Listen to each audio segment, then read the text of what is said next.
بسم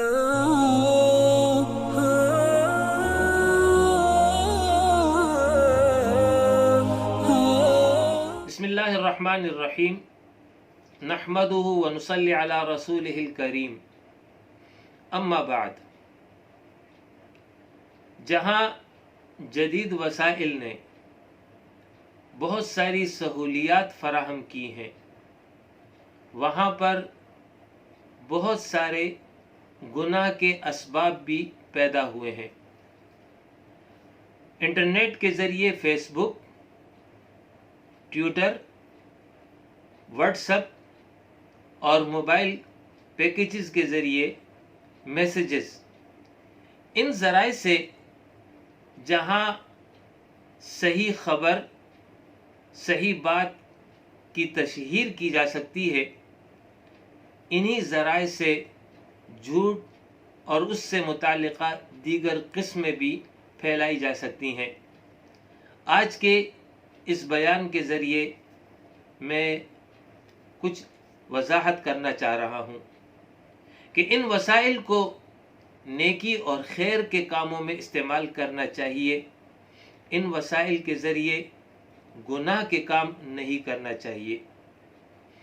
ان آلات کے ذریعے جھوٹی باتیں پھیلانا، افواہیں پھیلانا اور اس کے ذریعے لوگوں میں بے چینی، اضطراب پیدا کرنا گناہ کبیرہ ہے۔ اس وقت ان وسائل سے جو گناہ سرزد ہو رہے ہیں، ان میں پہلی قسم غیبت ہے کہ غیبت کسی شخص کے عیب کو اس کی غیر موجودگی میں بیان کرنا، اس شخص کو اگر پتہ چل جائے، اسے ناگواری محسوس ہو، اسی کو غیبت کہتے ہیں۔ تو کسی کی برائی کو فیس بک پر بیان کرنا، ٹویٹر پہ بیان کرنا یا جو ہے واٹس ایپ پر میسیجز کے ذریعے بیان کرنا، یہ غیبت ہے۔ دوسرا قسم بہتان ہے۔ بہتان کسی پر خود ساختہ الزام عائد کرنا، ایک عمل انسان نے نہیں کیا اور اس پر چسپاں کر دیا جائے، یہ بہتان ہے، یہ گناہ کبیرہ ہے۔ اور تیسری قسم افکن۔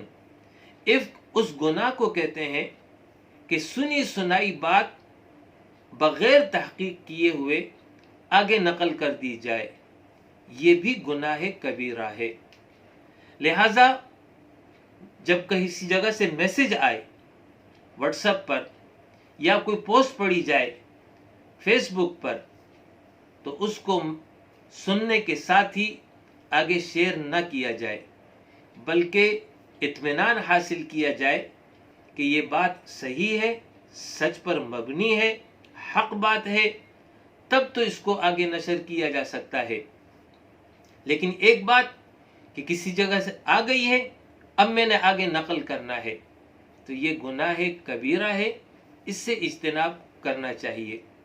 اسی کے ساتھ ساتھ میں یہ وضاحت بھی کر دوں کہ رسول اللہ صلی اللہ علیہ وسلم نے واضح طور پر ایسے شخص کو جھوٹا قرار دیا ہے کہ آدمی کے جھوٹا ہونے کے لیے، اور ایک روایت میں یہ ہے کہ گناہگار ہونے کے لیے اتنی بات کافی ہے کہ وہ سنی سنائی بات بغیر تحقیق کے آگے نقل کر دے، لہٰذا اس سے اجتناب کرنا چاہیے۔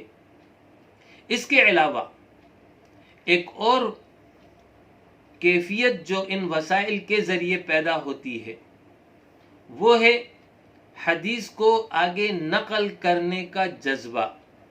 یہ بات صحیح ہے کہ صحیح حدیث کو یاد کرنا، اس کو یاد رکھنا اور جیسے سنا ہے ویسے ہی آگے بیان کرنا بڑی سعادت ہے، اس پر بشارت دی گئی ہے۔ لیکن اس کے ساتھ ساتھ وعید بھی سنائی گئی ہے کہ جھوٹی خبر رسول اللہ صلی اللہ علیہ وسلم کی طرف منسوب کرنا، کوئی جھوٹی بات ان کے نام سے نقل کرنا، یہ گناہ کبیرہ ہے۔ رسول اللہ صلی اللہ علیہ وسلم نے ایک حدیث میں ارشاد فرمایا کہ مجھ پر جھوٹ نہ باندھو کیونکہ مجھ پر جھوٹ باندھنے والا جہنم میں داخل ہوگا۔ اور دوسری حدیث میں ارشاد ہے جس نے جان بوجھ کر میری طرف جھوٹ کی نسبت کی تو وہ جہنم میں اپنا ٹھکانہ بنا لے۔ لہٰذا یہ بڑا حساس معاملہ ہے۔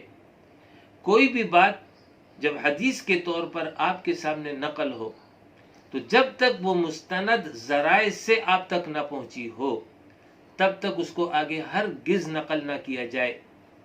ہمارا المیہ یہ ہے کہ اسی فیس بک پر اور واٹس ایپ پر ایسی پوسٹیں آتی ہیں جس میں رسول اللہ صلی اللہ علیہ وسلم کی طرف خود ساختہ بات منسوب ہوتی ہے اور نیچے بخاری اور مسلم کا حوالہ ہوتا ہے، اور بعض جگہ تو حدیث نمبر بھی کوڈ ہوتا ہے، جبکہ حقیقت میں وہ بات رسول اللہ صلی اللہ علیہ وسلم نے فرمائی نہیں ہوتی ہے، اور لوگ صرف اسی بات پر کہ بخاری کا حوالہ ہے اور مسلم کا حوالہ ہے آگے بیان کر دیتے ہیں، تو بجائے ثواب کے گناہ جو ہے ان سے سرزد ہو رہا ہوتا ہے۔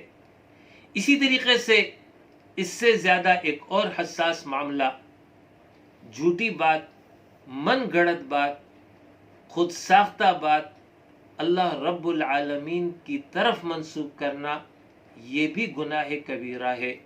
اس حوالے سے قرآن مجید میں ارشاد ہے وَمَنْ أَظْلَمُ مِمَّنِ افْتَرَى عَلَى اللَّهِ كَذِبًا أَوْ كَذَّبَ بِآيَاتِهِ، یعنی اس شخص سے بڑھ کر ظالم کون ہوگا جو اللہ پر جھوٹ باندھے یا اس کی آیات کو جھٹلائے۔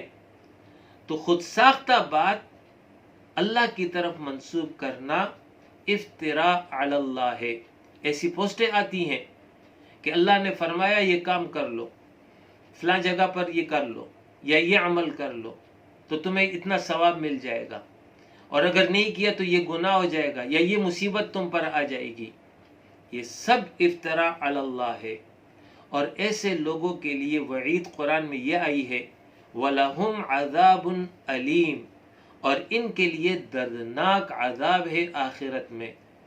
لہٰذا اس معاملے میں حد درجہ احتیاط کی ضرورت ہے کہ اللہ رب العالمین کی نسبت سے جب کوئی بات نقل ہو یا رسول اللہ صلی اللہ علیہ وسلم کی نسبت سے جب کوئی بات نقل ہو تو جب تک اس کی دلیل موجود نہ ہو، اس کا حوالہ موجود نہ ہو اور صحیح اور مستند ذرائع سے آپ تک نہ پہنچی ہو اسے ہرگز نقل نہ کیا جائے۔